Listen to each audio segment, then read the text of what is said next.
Asenath, the woman Joseph hid script for spoken delivery. Would you believe me if I told you the woman Joseph hid, Asenath, may have changed the history of Israel? In Scripture, her name flashes by in what feels like just 3 seconds, only a few lines. But inside that short sentence was God's vast and precise plan.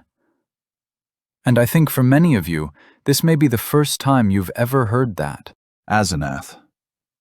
She was the daughter of Potipherah, priest of On, a woman born and raised in the very heart of Egyptian religion. And later, she became the mother of Manasseh and Ephraim. She wasn't Hebrew. She didn't know the God of Israel. So how did this foreign woman rise to become a mother within the history of the 12 tribes of Israel? That's the question we're going to follow today. Why did God choose a foreign woman to be Joseph's wife? How did Asenath enter into the history of the 12 tribes of Israel?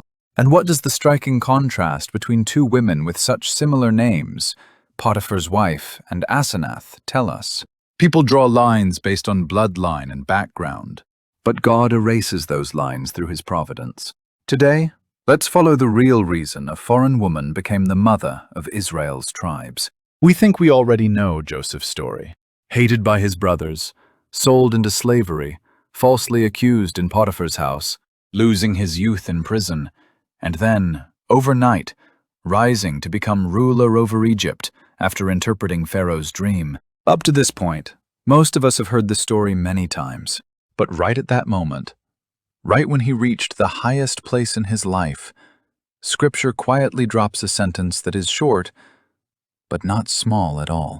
By Pharaoh's command, Joseph is given a wife, and that wife is Asenath, the daughter of Potipherah, priest of On.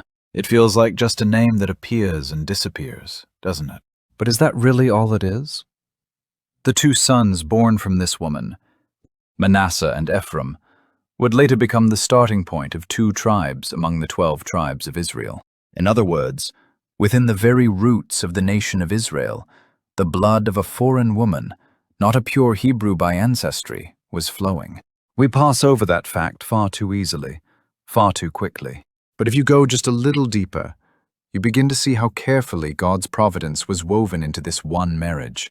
Asenath's father, Potipherah, was a priest in the city of On. On was later known as Heliopolis, and in ancient Egypt, it was the center of worship for the sun god Ra. In today's terms, it was like the very heart of the nation's religious power. And right there, in the middle of that world, Asenath was born and raised. Think about that. She had never known the God of Israel. In fact, she came from a priestly household, devoted to an entirely different God. By bloodline, by spiritual background, by every visible standard, she looked like someone with no qualification at all to become part of God's people. And yet God chose that very person to become Joseph's wife and the mother of tribes in Israel. Can you see how shocking that is?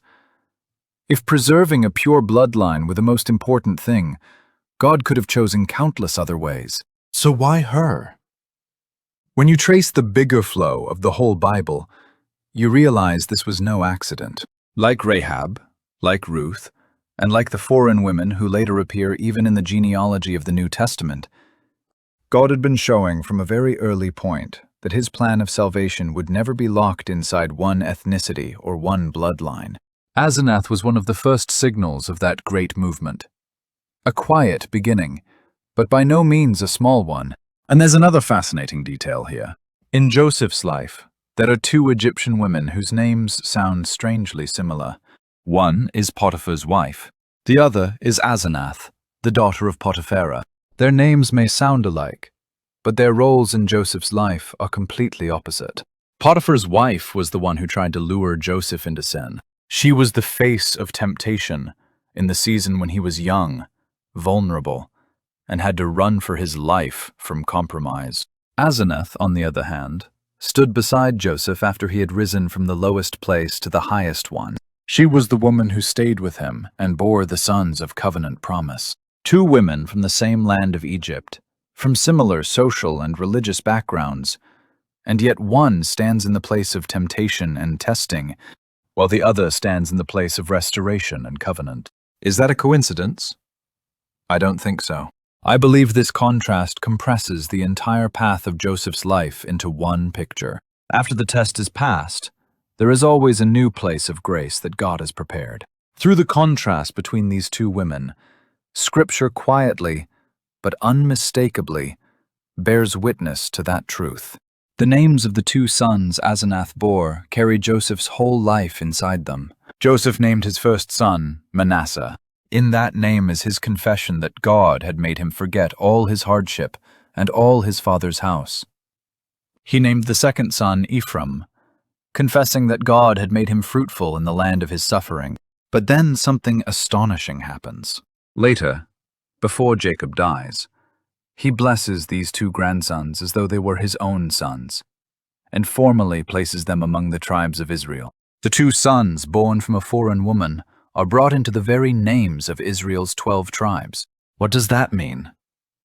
It means that the true standard of being God's covenant people is not bloodline, but God's calling and God's providence. Through this one concrete event, Scripture places that truth right before our eyes.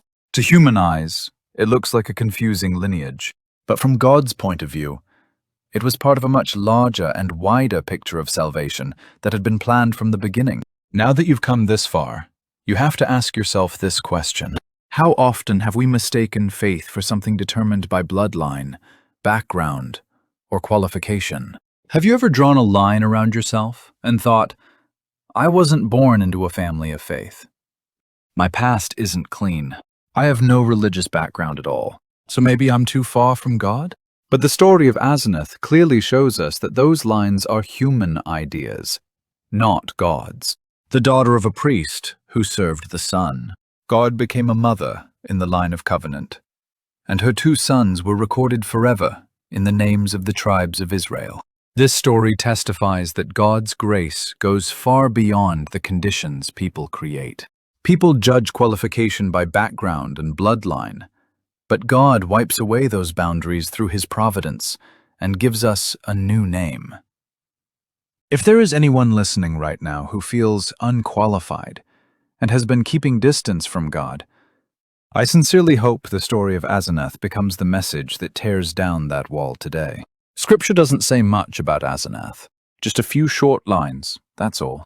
But inside those brief lines was the full picture of how wide and great God's work really is. If you've been discouraged in front of lines that people have drawn, remember this again today through her story. God's plan is always far wider and far more gracious than we imagine. Asenath was not just the woman Joseph hid. She was the woman God had prepared. And just like that, your story too can begin to be rewritten from today. If today's video spoke to your heart, please support the channel with a like and subscribe. And next time, I'll come back with another story about a hidden name in the Bible.